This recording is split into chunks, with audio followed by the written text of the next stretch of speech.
ایران پر عالمی پابندیوں کے باوجود اگر وہ تقریباً 70 ارب ڈالر سالانہ کا تیل فروخت کر رہا ہے تو اس کے پیچھے کئی اہم عوامل اور حکمت عملیہ ہیں۔ بائی بائی ایران نے ایک شیڈو فلیٹ تیار کیا، یعنی پرانے جہازوں کا ایسا نیٹ ورک جو تیل کو مختلف رستوں سے جعلی دستاویزات کے ذریعے اور لوکیشن چھپا کر بیرون ملک پہنچاتا ہے۔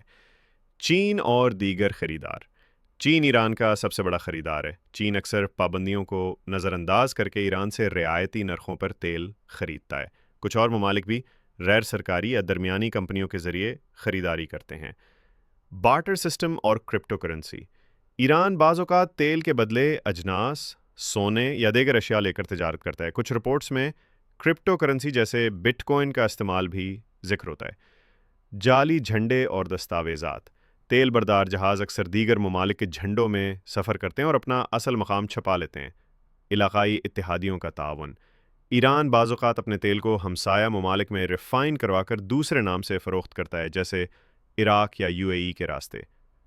اگرچہ پابندیاں ایران کی معیشت کو کمزور کرتی ہیں، لیکن ایران نے ان کے گرد راستے نکال لیے ہیں جن کے ذریعے وہ اب بھی اربوں ڈالر کما رہا ہے، خاص طور پر چین جیسے اتحادیوں کی مدد سے۔